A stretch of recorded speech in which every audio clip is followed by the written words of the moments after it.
말씀은 열왕기상 14장 1절로 18절 말씀, 오늘 매일 성경 본문 말씀을 자막을 통하여서 펴신 성경을 통하여서 하나님의 말씀을 함께 읽겠습니다.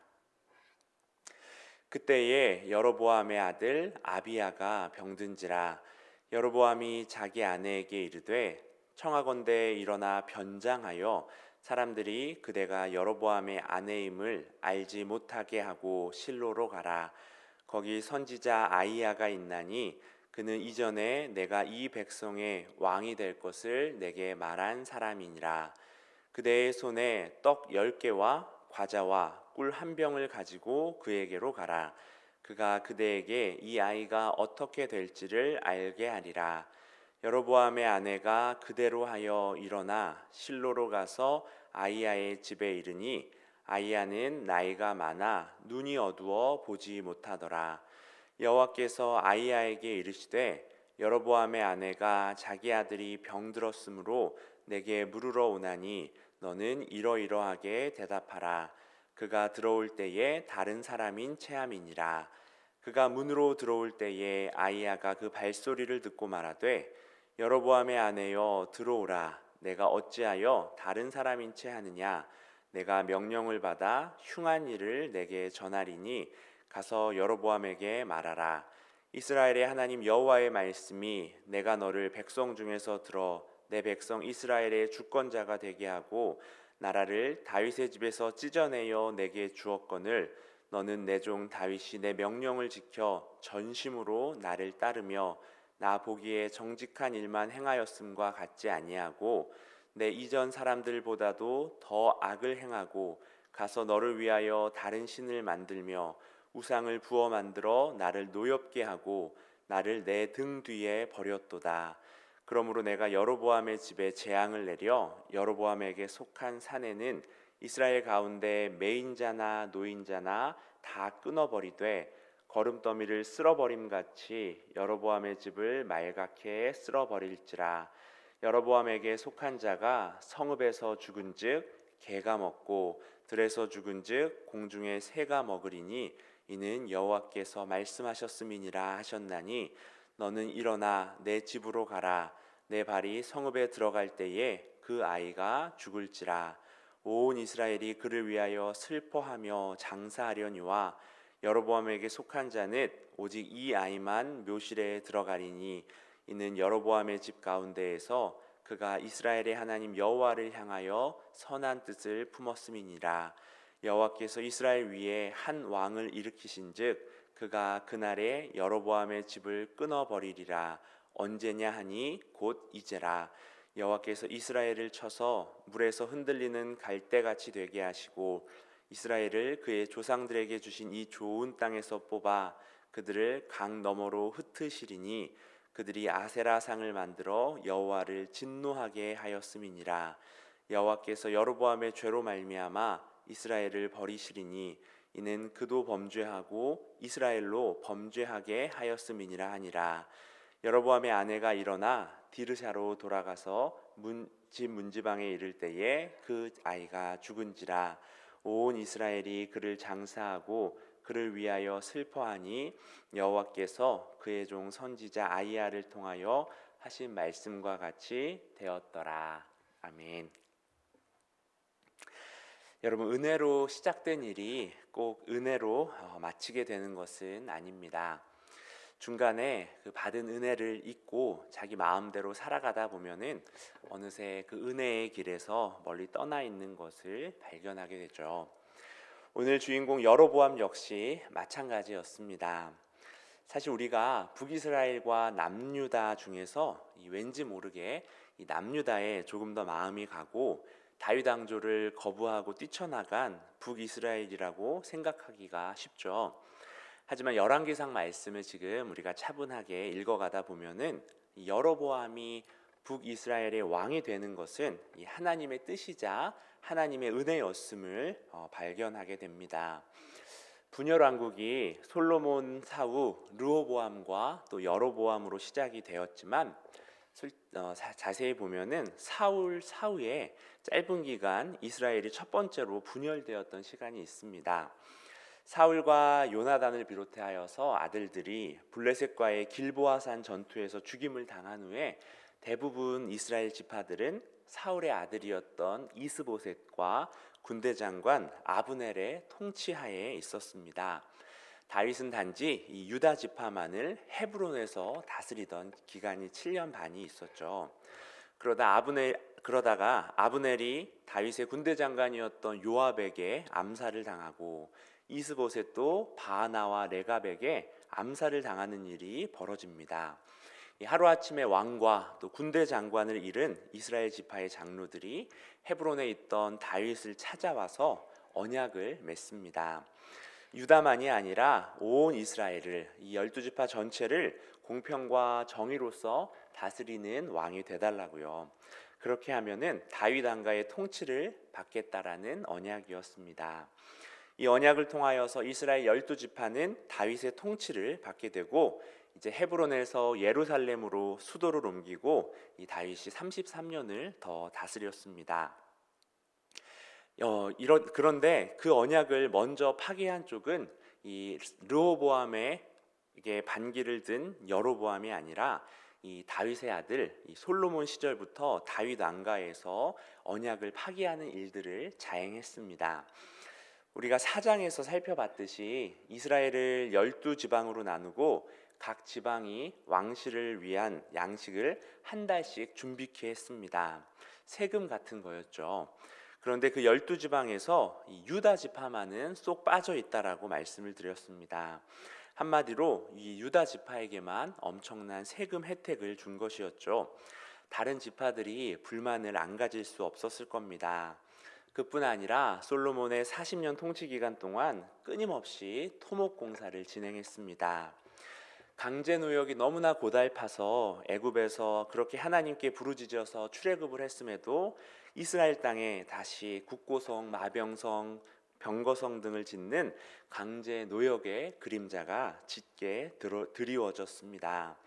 강제 노역에 반발하는 그 이야기에도 유다 지파는 포함되어 있지 않은 것을 고려해 볼 때 유다 지파는 이 강제 노역에서도 혜택을 얻지 않았을까 추측하게 됩니다.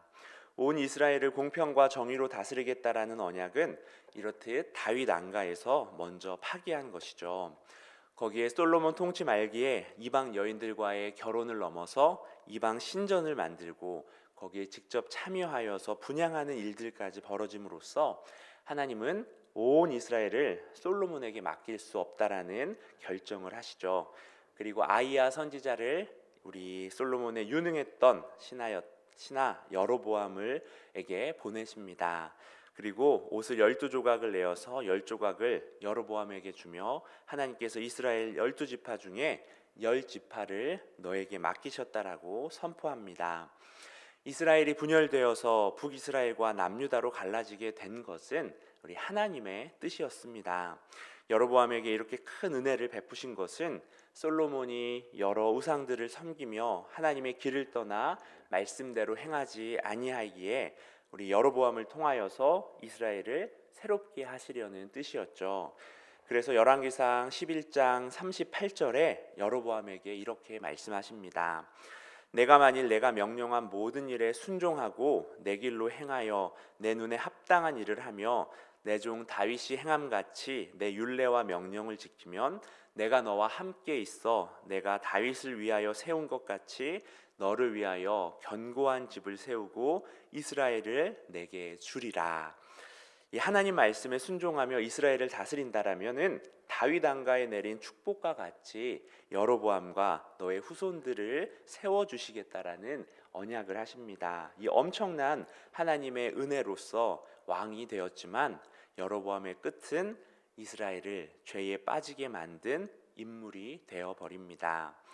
이스라엘 왕들을 평가할 때 하나님의 마음에 합한 왕을 표현할 때는 다윗의 길을 따른 왕이라고 표현하고 반대로 하나님의 뜻을 어기고 우상 숭배를 비롯하여서 이스라엘을 죄로 인도한 왕을 표현할 때는 여로보암의 길을 따른 왕이라고 하는 것을 보면은 이 여로보암의 죄가 얼마나 엄중했는지를 생각하게 됩니다.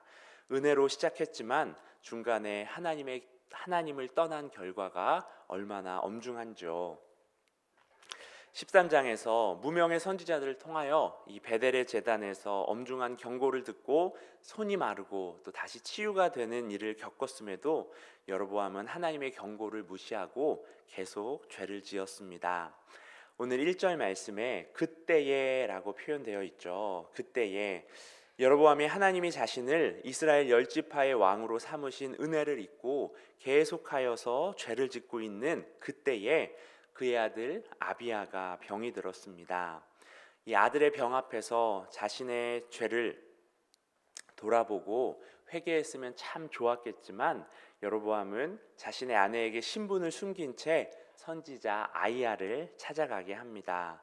이전에 이 아이야가 자신에게 왕이 된다라는 좋은 소식을 전해줬으니 이번에도 좋은 답을 주지 않을까 은연중에 기대했을 수 있겠죠.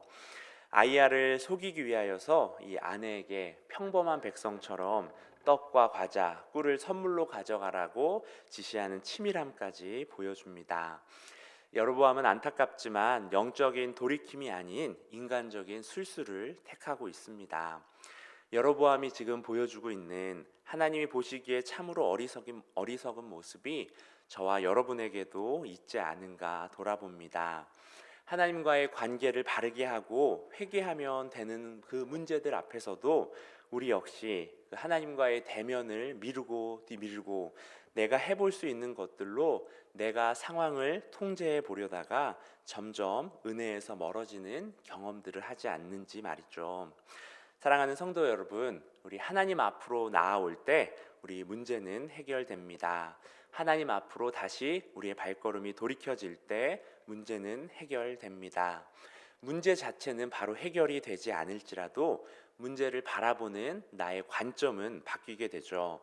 그러면 회복되고 다시 살아갈 수 있습니다. 아이야 선지자의 육체적인 눈은 쇠했지만 영적인 눈은 밝아서 하나님의 계시를 보게 됩니다. 여로보암 부부는 육체적인 눈은 떴지만 하나님이 하시는 일은 보지 못했고 선지자를 속이려 했지만 그 속셈이 다 드러나 있고 기쁜 소식을 원했지만 끔찍한 소식을 전해 듣습니다.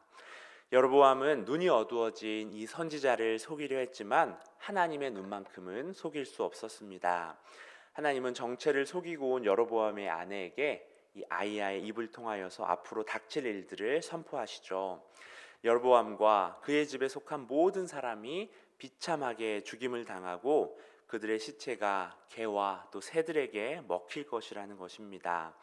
그 이유는 여로보암이 자신을 왕으로 세우신 하나님의 은혜를 잊고 하나님을 자신의 등 뒤로 버렸기 때문이라고요.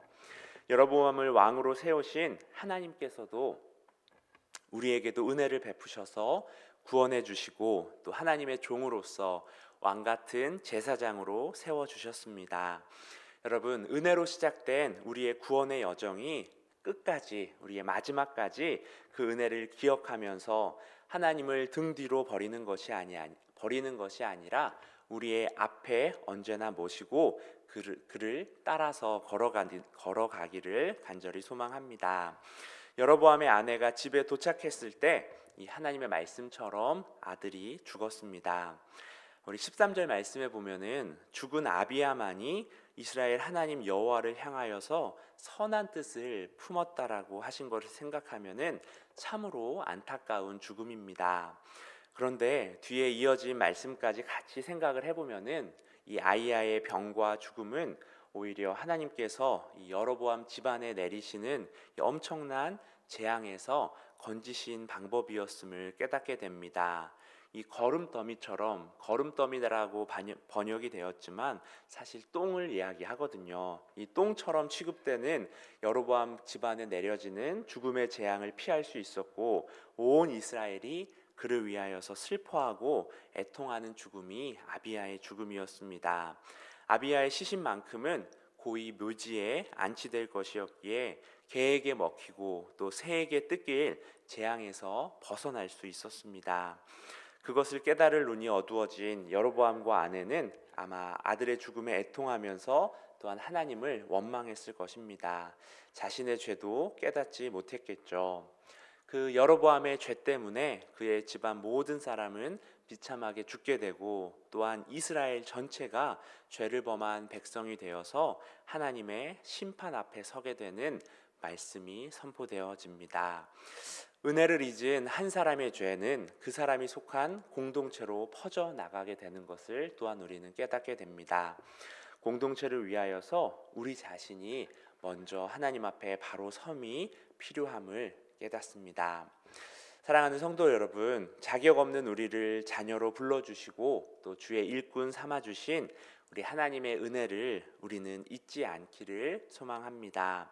하나님에 대한 그 첫사랑을 날마다 은혜로서 우리와 함께 해주시는 우리 하나님을 기억하면서 감사로서 그 하나님과 함께 동행하는 오늘 하루 되기를 주님의 이름으로 축원합니다. 우리 자막을 통하여서 함께 합심 기도문을 같이 읽겠습니다. 사랑의 하나님, 사람은 속일 수 있어도 하나님의 눈은 속일 수 없다는 사실을 인정하며 겸손하게 하나님 앞에서 행하는 우리의 하루가 되게 하소서. 깊어지는 가을을 누리는 한 주 되게 하시고 하나님과 더운 깊은 교제로 나아갈 수 있도록 기도와 말씀의 자리로 나아가게 하옵소서. 튀르키의 땅을 품고 기도합니다. 아픔과 고통의 자리 가운데 부활하신 주님의 놀라운 사랑과 복음이 심어지게 하시고 선교사님들의 사역을 축복하옵소서. 참 소망 되신 예수님의 이름으로 기도드립니다. 아멘.